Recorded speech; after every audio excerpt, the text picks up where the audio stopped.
وقت معدود ولا أجل ممدود فطر الخلائق بقدرته ونشر الرياح برحمته الصلاة والسلام على الرسول المسدد المصطفى الأمجد المحمود الأحمد سيدنا ومولانا ومولى الكونين جد الحسن والحسين عاني أبا القاسم محمد صلى على محمد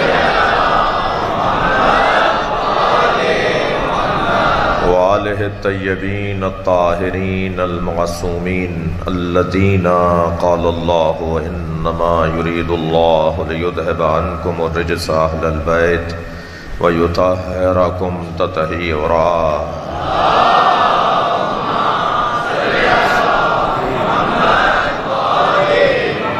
ولعنة الله على أعدائهم أجمعين من يوم عداوتهم إلى قيام يوم الدين أما بعد قال الحكيم في قرآن الكريم بسم الله الرحمن الرحيم إن الله اصطفى آدم ونوحا وآل إبراهيم وآل عمران على العالمين ذرية بعضها لبعض والله سميع عليم صلوات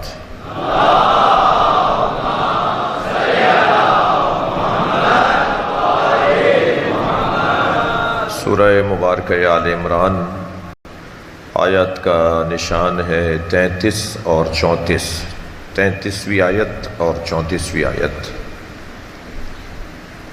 اللہ اپنے اس کلام میں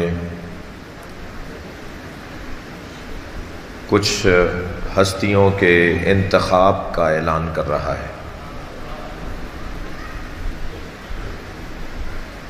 اعلان حضرت احدیت ہے ان اللہ اصطفیٰ آدم و نوحا، بتحقیق اللہ نے منتخب کر لیا ہے آدم کو اور نوح کو،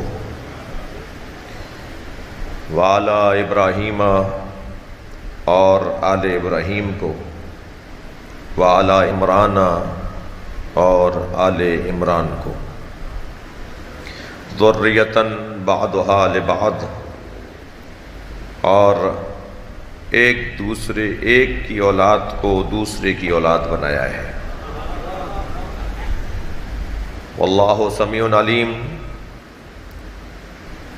اور اللہ بہت زیادہ سننے والا بھی ہے اور جاننے والا بھی ہے۔ پروردگار عالم نے اس آیت میں 2 نبیوں کا انتخاب اور 2 اولادوں کا انتخاب کیا ہے۔ حضرت آدم کا انتخاب ہے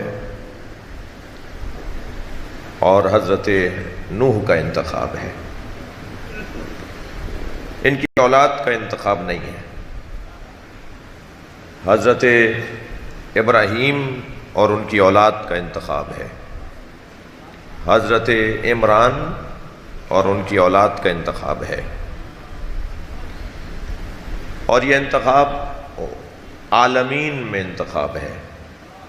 ان کی زندگیوں کے پہلو علاقائی نہیں ہوں گے، ان کی زندگیوں کے پیغامات لسانی نہیں ہوں گے، ان کی زندگیوں کے پیغامات وقتی اور عارضی نہیں ہوں گے، بلکہ ان کی زندگیوں کا پیغام عالمی ہوگا، مستقل ہوگا، ہمیشگی ہوگا، ہر ایک کے لیے ہوگا، سب کے لیے ہوگا۔ وہ جو لہجہ الحمدللہ رب العالمین کا ہے وہی لہجہ ہے ان اللہ اصطفیٰ آدم و نوحا و آل ابراہیم و آل عمران علی العالمین۔ وہ جو عالمین کے لیے رب ہے، اس رب العالمین نے کچھ لوگوں کو منتخب کیا ہے عالمین کے لیے۔ اور عزیزو، یاد رہے کہ اللہ نے 2 واجب اپنے اوپر لیے ہیں، ایک ہدایت دینا اس کا کام ہے اور ایک رزق دینا اس کا کام ہے۔ اِنَّا عَلَيْنَا لَلْهُدَىٰ، ہدایت دینا ہمارا کام ہے، اللہ کہہ رہا ہے۔ ہادی مطلق اللہ ہے۔ وہ ہادی مطلق ہے، وہ ہے کہ جس نے آدم کو بھی پڑھایا ہے، وہ ہے کہ جس نے حضرت نوح کو بھی تعلیم دی ہے۔ علمناہ من لدنا، یہ الفاظ قرآن مجید میں انبیاء کرام کی تعلیم اور ان کی ہدایت کے لیے اللہ کہتا آیا ہے۔ اور وہ ہادی ہمارا بھی ہادی ہے، تو کیا دونوں کی ہدایتیں برابر ہیں؟ ہمیں بھی وہی پڑھاتا ہے، انہیں بھی وہی پڑھاتا ہے؟ نہیں، انہیں وہ پڑھاتا ہے اور وہ ہمیں پڑھاتے ہیں۔ اللہ نے انبیاء کو پڑھایا ہے اور انبیاء نے امت کو پڑھایا ہے۔ ہدایت اس کی ذمہ داری ہے۔ دوسرا واجب اس نے اپنے اوپر لیا، اور وہ واجب ہے رزق۔ رزق میرا کام ہے۔ وَمَا مِن دَابَّةٍ فِي الْأَرْضِ إِلَّا عَلَى اللَّهِ رِزْقُهَا، زمین پر کوئی رینگنے والا نہیں ہے، زمین پر کوئی ہلنے والا نہیں ہے، مگر اس کے رزق کی ذمہ داری مجھ اللہ پر ہے۔ اللہ رازق مطلق ہے، مگر انتہائی محترم اور بہت ہی معظم مجمع سے جملہ کہہ کے گزروں، رازق مطلق اللہ ہے، مگر اس نے جو واسطہ فیض بنایا ہے، اس نے جو رزق کا ذریعہ بنایا ہے، انہیں بھول جانا یہ نمک حلالی نہیں ہے۔ صلوات پڑھ لیں ذرا نبی کی ذات پر۔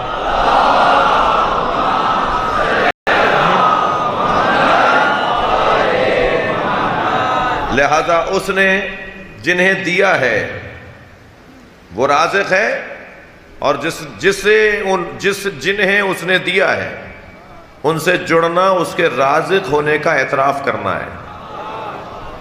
توجہ چاہوں گا بھائی، وہ ایسا رازق ہے کہ لا تحسبن الذین قتلوا فی سبیل اللہ امواتا، جو اللہ کی راہ میں شہید کر دیے جاتے ہیں انہیں مردہ نہ کہو، بل احیاء، وہ زندہ ہیں، عند ربہم یرزقون، اپنے رب سے رزق پاتے ہیں۔ یہ اپنے رب سے شہید رزق پاتے ہیں اور تمہیں پتہ بھی نہیں ہے۔ انتم لا تشعرون، ایک اور جگہ کہہ رہا ہے اسی قرآن میں، تمہیں شعور بھی نہیں ہے، تمہیں نہیں پتہ، تم سمجھ ہی نہیں سکتے کہ اللہ انہیں رزق کیسے دیتا ہے۔ انہیں اللہ رزق دیتا ہے۔ اللہ اکبر۔ قرآن پہلا صفحہ، الف لام میم ذالک الکتاب لا ریب فیہ ھدی للمتقین۔ الف لام میم، یہ کتاب بغیر ریب کے ہے، یہ ہدایت ہے متقین کے لیے۔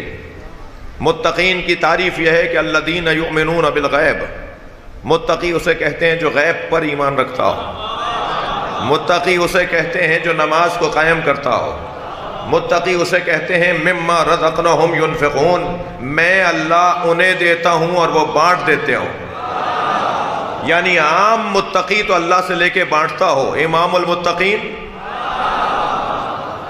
لہذا مولا علی سے مدد مانگنا، قبر حسین پہ جا کر مدد مانگنا، اللہ حسین کو رزق دیتا ہے اور حسین بانٹ دیتے ہیں۔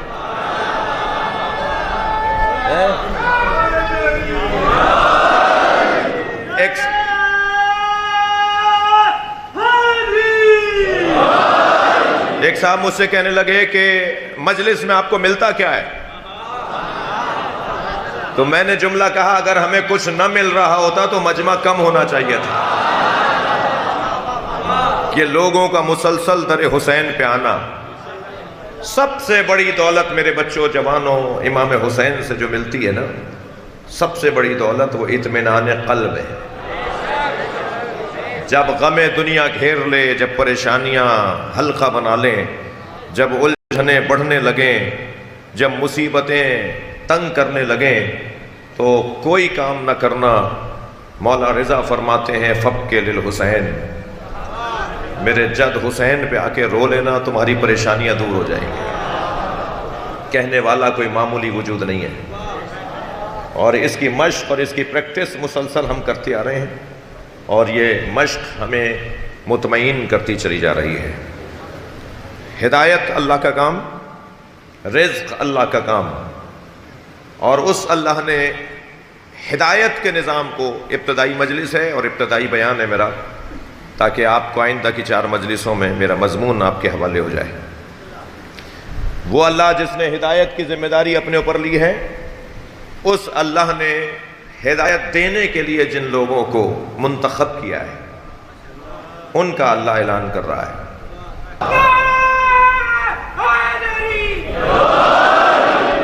توجہ ہے، بات آگے بڑھے۔ اللہ نے حضرت آدم کا انتخاب کیا مگر اولاد آدم کا انتخاب نہیں کیا، اس لیے کہ سگا بیٹا سگے بھائی کو قتل کر رہا ہے، بھائی بھائی کو قتل کر رہا ہے، قابیل حابیل کو قتل کر رہا ہے۔ تو اللہ نے انتخاب کیا ہوتا تو یہ نہ ہوتا، اور یہ ہے اس لیے انتخاب نہیں کیا۔ جی ان اللہ اصطفیٰ آدم، آدم کا انتخاب ہے مگر اولاد آدم کا نہیں ہے۔ ذبح کر دیا ایک بھائی نے دوسرے بھائی کو، فرشتوں نے تو پہلے ہی کہا تھا اتجعل فیہا من یفسد فیہا ویسفک الدماء، یا اللہ تو اسے بنا رہا ہے جو فساد پھیلائے گا، جو خون بہائے گا۔ اللہ نے یہ نہیں کہا کہ یہ فساد نہیں پھیلائے گا، یہ خون نہیں بہائے گا۔ اللہ نے کہا انی اعلم ما لا تعلمون، جو میں جانتا ہوں وہ تم نہیں جانتے۔ تم سمجھ رہے ہو میں ان کی وجہ سے دنیا بنا رہا ہوں، میں جن کی وجہ سے دنیا بنا رہا ہوں تم انہیں دیکھ لو گے کہ شب ہجرت ایک بھائی دوسرے بھائی کے بستر پہ سو رہا ہے۔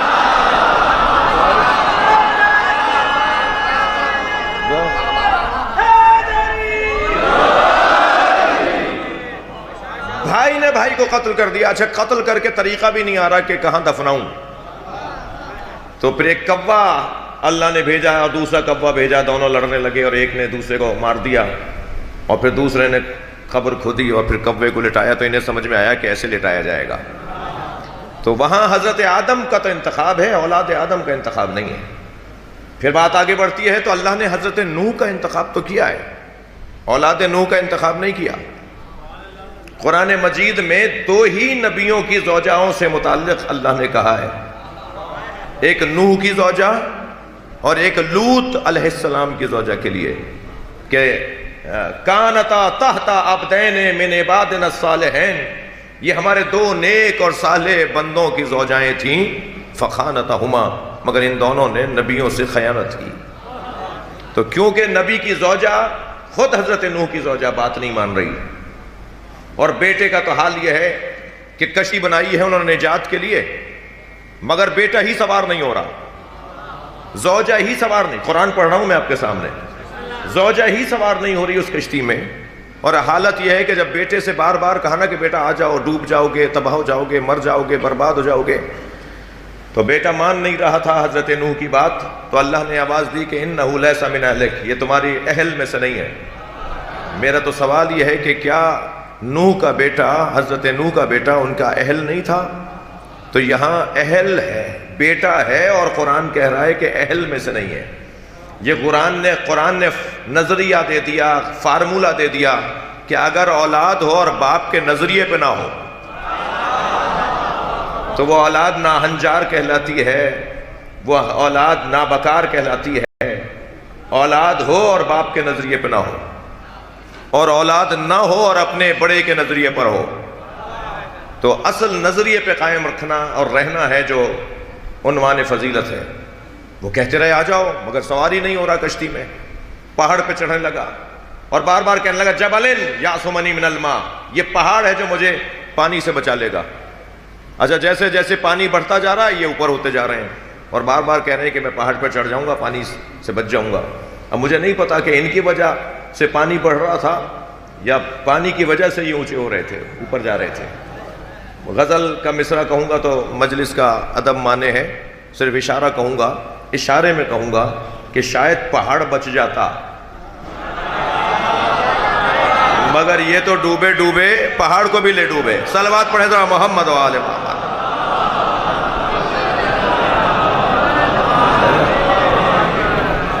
تو اگر تھکے نہیں ہیں تو یہاں ایک جملہ کہہ دوں، بعض لوگوں کو اپنے ساتھ جوڑ کے نہ رکھیے، وہ خود بھی ڈوبیں گے، آپ کو بھی ڈبو دیں۔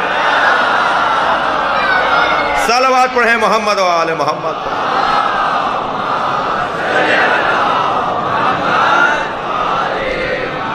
تھوڑا گردن ہلاتے رہیے گا میری بات جا رہی ہو تو۔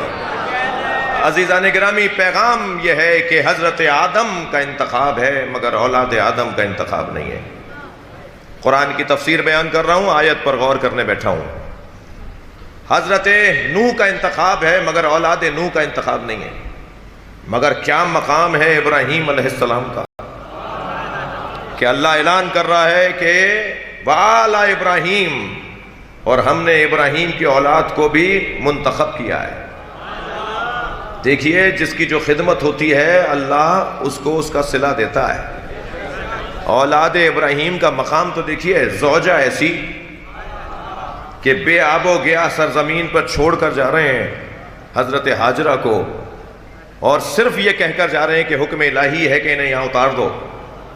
تو حضرت ہاجرہ یہ نہیں پوچھ رہی کہ ہم زندہ رہیں گے یا مریں گے۔ ہاجرہ جانتی ہیں کہ اللہ کی اطاعت میں ہی زندگی ہے، نبی کی پیروی میں ہی زندگی ہے، لہذا چوں چراں کیوں کیسے نہیں بولا حضرت ہاجرہ نے۔ اور ایک چھوٹے سے بچے کو لے کر حضرت ہاجرہ ایسی زمین پر رہ گئیں اور ابراہیم چھوڑ گئے کہ جس زمین پر نہ پانی نہ زندگی کے آثار، پانی نہیں تو کوئی درخت بھی نہیں جو سایہ، کھانے کے لیے کچھ نہیں، سائے کے لیے کوئی چھت نہیں، ایسی چٹیل زمین کے اوپر حضرت ابراہیم چھوڑ کر چلے گئے، مگر چوں چرا نہیں کہا۔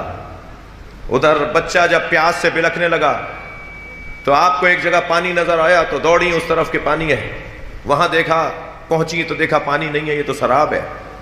مڑ کر دیکھا تو اس جگہ پانی نظر آیا جہاں سے آئی تھی، تو پھر وہاں دوڑی۔ 7 چکر کیے حضرت ہاجرہ نے، اور مڑ مڑ کے بچے کو دیکھ رہی ہیں کہ جس کو لٹا کے آئی ہیں کہ اس کے قریب کوئی ہے تو نہیں، کیا کروں، کیسے جیوں، کیسے بچے کو بچاؤں۔ 7 چکر حضرت ہاجرہ نے کیے۔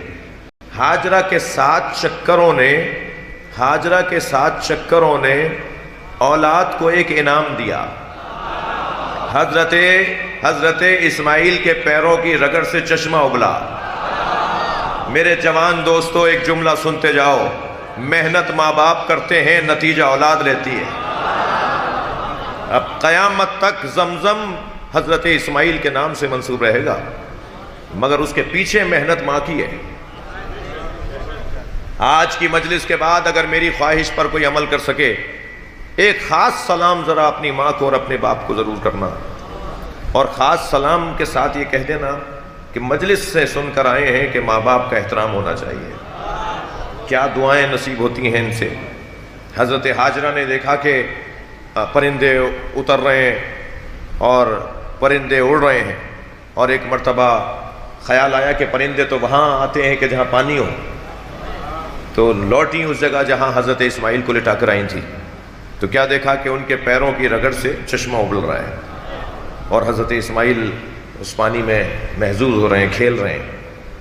تو یہ باپ جس کی یہ اولاد، جس کی یہ زوجہ، بیٹا ایسا کہ کہہ رہے ہیں کہ انی اذبحک انی اری فی المنام، میں نے دیکھا ہے خواب میں کہ میں تمہیں ذبح کر رہا ہوں۔ تو یہ نہیں کہا کہ بابا یہ تو خواب ہے، فرمایا کہ جو آپ کو اللہ نے حکم دیا ہے اس حکم پر عمل کیجئے۔ یہ نہیں کہا کہ کہاں مجھے ذبح کرنے لے جا رہے ہیں۔ اور حضرت ابراہیم حضرت اسماعیل کو لے کے جا رہے ہیں، اور آپ نے دیکھا کہ کیا منظر ہے، انسانی تقاضوں کے مطابق ہاتھ پیر باندھ دیے کہ کہیں یہ تڑپے نہ، آنکھوں پہ پٹی باندھ لی کہ مجھ سے دیکھا کیسے جائے گا، چھری رکھ دی حضرت ابراہیم نے اسماعیل کے گلے پر، اور اتنی تیز چھری کر کے لے گئے تھے کہ ایک اشارے میں گردن کٹ جاتی حضرت اسماعیل کی، ان کی خواب کی تعبیر پوری ہو جاتی، ان کا حکم مکمل ہو جاتا۔ مگر حضرت ابراہیم نے جب چھری چلائی تو میرے عزیزوں چھری چلی نہیں، وہ جو تیز دھار چھری تھی وہ چلی نہیں، تو ذرا زور لگایا تو گلے پہ نیل کا نشان آ گیا تھا، کہ جسے دیکھ کر حضرت ہاجرہ 3 دن بعد رحلت کر گئی تھی، جسے دیکھ کر اتنا روئی تھیں کہ 3 دن کے بعد حضرت ہاجرہ کا انتقال ہو گیا تھا۔ پھر زور لگا کے چلایا تو چھری چلی نہیں، پھر ایک مرتبہ زور لگایا تو چھری چلی نہیں، تو چھری سے بولے حضرت ابراہیم کہ میں تجھے سیدھا رکھتا ہوں تو الٹی کیوں ہو جاتی ہے؟ مجال ہے کہ کوئی اللہ کا نبی، کوئی رسول، کوئی امام، کوئی حجت خدا، کوئی اللہ کا ولی کسی پتھر سے بولے اور وہ جواب نہ دے؟ خبردار عزیزو، ولایت تکوینی کا مفہوم بہت روشن ہے۔ مجال ہے کسی بے جان کو کہ وہ کہے یا اور وہ زندہ نہ ہو۔ مجال ہے کہ اللہ کا ولی کسی سے بولے اور وہ جواب نہ دے۔ لوگ کہتے ہیں پتھر بولتے نہیں ہیں، تم بہرے ہو۔ لوگ کہتے ہیں درخت بولتے نہیں ہیں، تم بہرے ہو۔ لوگ کہتے ہیں جانور بولتے نہیں ہیں، کوئی حسین سے پوچھے جانور بولتے کیا ہیں؟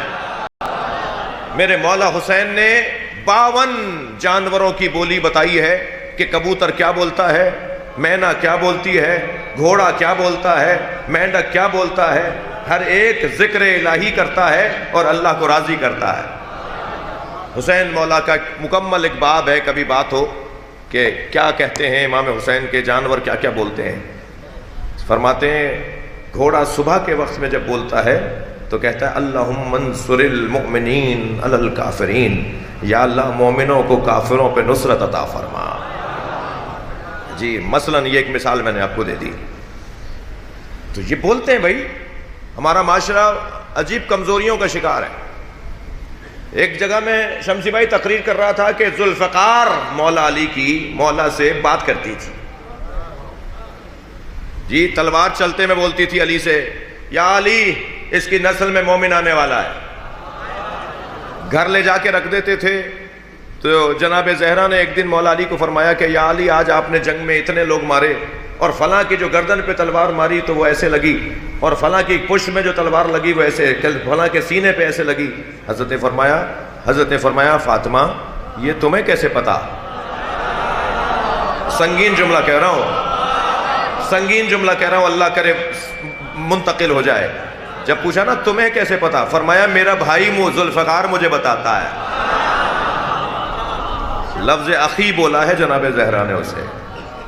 اب اسے سمجھایا جائے کسی اور منزل پر۔ اشارہ دے دوں؟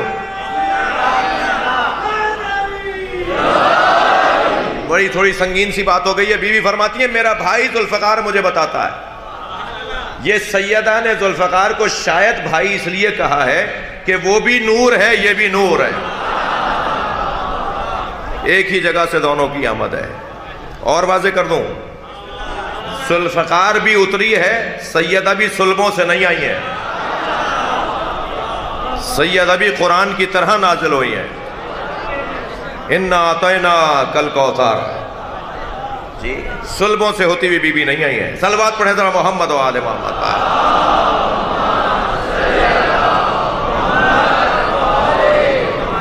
خاص مقام ہے سیدہ کا، خاص عظمت ہے جناب زہرا کی۔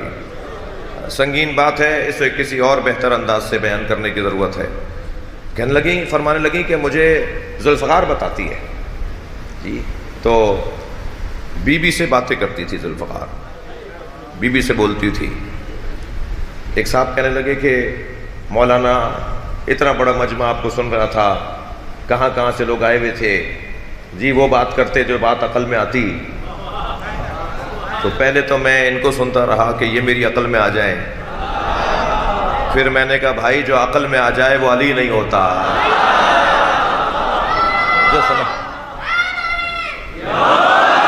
جو عقل میں آ جائے وہ سیدہ فاطمہ نہیں ہوتی۔ دنیا کے ڈاکٹر دنگ ہیں، سائنس فیل ہے، کہیں ایسا نہیں ہوتا کسی خاتون کے ہاں بچے کی آمد ہو اور وہ فوراً ولادت کے بعد نماز پڑھے۔ کائنات کی عورتوں میں صرف ایک ہی بطول ہے، امام حسن کی آمد ہوئی ہے، نماز ظہر بی بی نے پڑھی ہے۔ صلوات پڑھیں محمد و آل محمد۔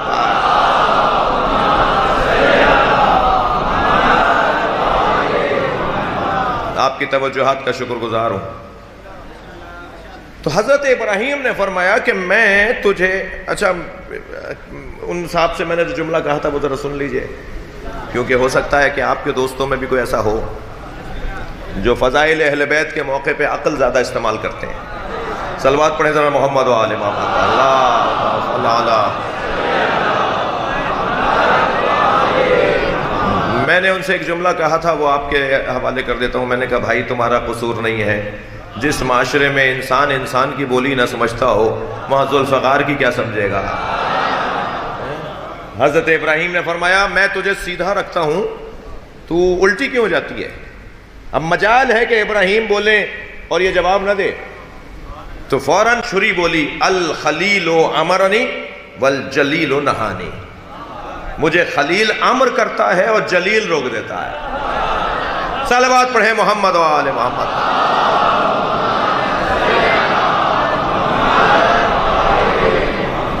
توجہ کر لیا آپ نے؟ پھر پوچھا یا اللہ کیا میری قربانی قبول نہیں ہے؟ فرمایا ابراہیم تمہاری قربانی قبول ہے۔ اور حضرت ابراہیم نے چھری چلائی، گلا کٹا، انہوں نے اپنا کام مکمل کیا، مگر کیا ہوا کہ جب آنکھیں کھول کر پٹی کھول کر دیکھا تو دمبا ذبح ہو گیا تھا، اور حضرت اسماعیل صحیح و سالم اپنے بابا کے برابر میں کھڑے تھے، اور قرآن نے آواز دے کر کہا ان ھذا لہو البلاء المبین سلام علی ابراہیم وفدیناہ بذبح عظیم۔ یہ بہت بڑی آزمائش تھی جو ہم نے ابراہیم سے لی ہے، سلام ہو ابراہیم پر۔ اللہ سلام کر رہا ہے، سلام ہو ابراہیم پر، سلام ہو ابراہیم پر۔ ہم نے اس قربانی کو ایک بڑی قربانی پر مؤخر کر دیا ہے۔ تو عجیب و غریب تفسیر لکھی ہے کہ ذبح عظیم سے مراد اسماعیل کی جگہ وہ دمبا ذبح ہوا تھا، اسے اللہ کہہ رہا ہے کہ ذبح عظیم، کیونکہ وہ جنت کا چارہ کھا کھا کے اتنا موٹا ہو گیا تھا کہ وہ عظیم الجثہ ہو گیا تھا۔ عظیم سے مراد کہنے لگے جی عظیم الجثہ، موٹا ہو گیا تھا بہت۔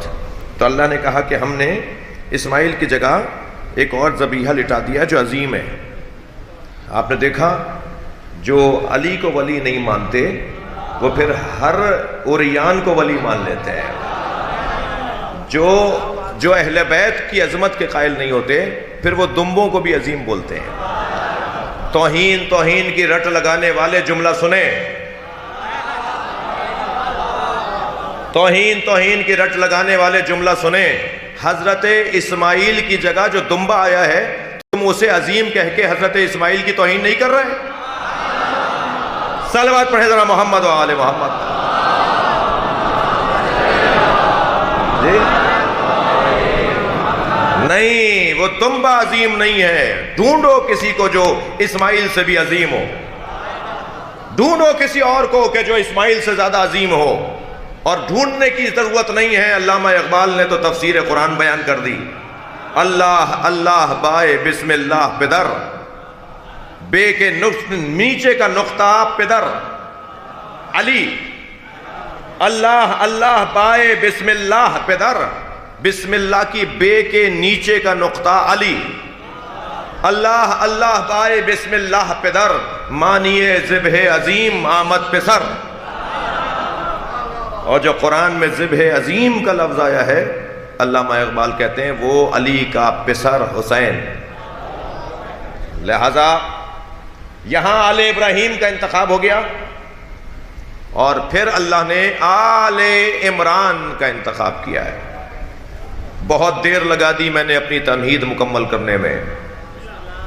آل ابراہیم کا انتخاب ہے اور آل عمران کا انتخاب ہے۔ یہ آل عمران کون ہے؟ تو پہلے تھوڑا سا اور غور کر لیجئے کہ یہ خود عمران کون ہے۔ صلوات پڑھیں محمد و آل محمد۔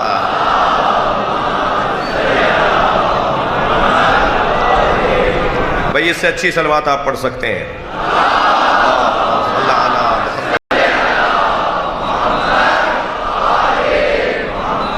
سب مولا حسین کی بارگاہ کے فقیر بیٹھے ہوئے ہیں، حاجتوں کی روائی کے لیے بلند تر صلوات پڑھیں۔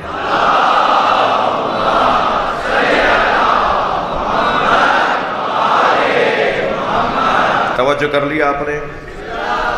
توجہ ہے آپ حضرات کی؟ بات آگے بڑھ رہی ہے۔ آل عمران کون ہے؟ خود عمران علیہ السلام کون ہے؟ بہت طویل بحث اس وقت نہیں کر پاؤں گا، لیکن ایک نتیجہ خیز جملہ دیا کر رہا ہوں۔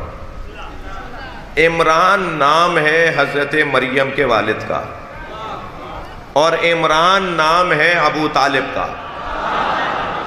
اب ہمیں دیکھنا ہے کہ یہ آل عمران کا جو انتخاب ہوا ہے وہ حضرت مریم کے والد کی اولاد کا انتخاب ہوا ہے یا حضرت ابو طالب کی اولاد کا انتخاب ہوا ہے؟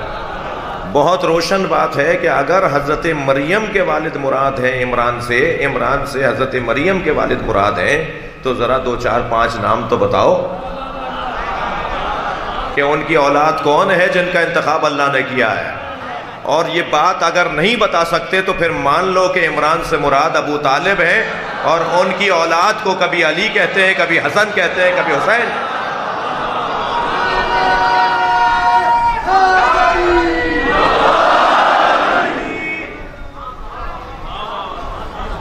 آل عمران یعنی آل ابو طالب کا انتخاب ہے۔ حضرت ابو طالب کی نسل کا اللہ نے انتخاب کیا ہے۔ میرے بچوں، مجلس میں ذمہ دار شخصیات تشریف فرما ہے، پڑھے لکھوں کا مجمع ہے، دقت والوں کا مجمع ہے۔ ایک جملہ کہہ کے آگے بڑھوں گا۔ میں حضرت ابو طالب کے ایمان پر گفتگو کرنا توہین ابو طالب سمجھتا ہوں۔ حضرت ابو طالب کے ایمان پر بات نہیں ہوگی، عظمت ابو طالب پر بات ہوگی، فضائل ابو طالب پر بات ہوگی۔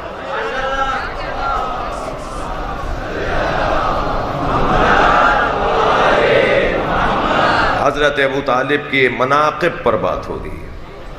ابو طالب اس ہادی کو کہتے ہیں، اس حجت خدا کو کہتے ہیں۔ سنگین جملہ کہوں عزیزو، اگر مجھ سے کوئی کہے نا کہ اب تک جتنا مطالعہ حضرت ابراہیم پر ہے اس کی روشنی میں ایک جملہ ابو طالب کی عظمت میں کہہ دو، تو وہ میں ایک جملہ آپ کو پہلے کہہ دیتا ہوں، اور وہ ایک جملہ یہ ہے کہ اگر ابو طالب علیہ السلام کو ڈھونڈنا ہے نا تو ابو طالب صف انبیاء میں ملتے ہیں۔ مولا علی فرما رہے ہیں یحشر ابو طالب یوم القیامہ، توجہ، میرے بابا ابو طالب کو قیامت کے دن لایا جائے گا، بسیماء الانبیاء وذی الملوک، انبیاء کی شکل میں بادشاہوں کے حشم کے ساتھ۔ سلوہ ہاں، جب محشر میں آمد ابو طالب ہوگی تو بادشاہوں کے حشم کے ساتھ آئیں گے اور انبیاء کی صف میں کھڑے کیے جائیں گے۔ اتنا اس روایت کو بیان کریں کہ کلمہ ڈھونڈنے والوں کو ڈھونڈنا پڑ جائے۔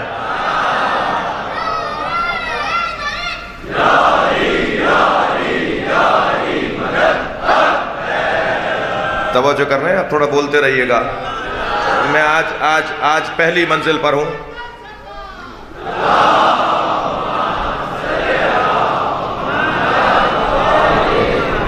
مضمون آپ کے حوالے کر رہا ہوں جو مجھے آگے کی مجلس میں بیان کرنا ہے، اور بات اتنی ہے کہ اللہ نے حضرت ابو طالب کو عظمت عطا کی ہے۔ ابو طالب علیہ السلام کی سیرت پر کچھ آج تھوڑی دیر رہ گئی ہے، فضائل کے باب میں کچھ تھوڑا سا غور آج کریں گے، مزید حضرت ابو طالب کی سیرت پہ آگے کی مجلسوں میں بات ہوگی۔ اور آل عمران میں ایک بہت بڑا روشن نام ہے امام زین العابدین کا، لہذا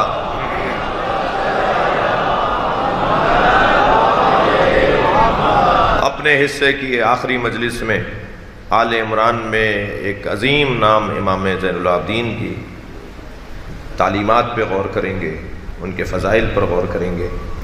حضرت ابو طالب کی سیرت کا ایک حسین پہلو یہ ہے کہ ابو طالب اس معمار سماج کو کہا جاتا ہے۔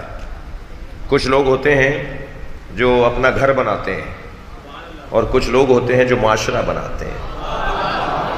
جتنا فرق ایک گھر کے بننے میں اور ایک معاشرے کے بننے میں ہے، اتنا ہی فرق ابو طالب میں اور دوسروں میں ہے۔ ماحول بنانے والے، معاشرہ ساز لوگ، سماج ساز لوگ، تہذیب پرور لوگ، جو انسانیت کے اقدار اور اصولوں کو مرتب کریں، وہ ابو طالب۔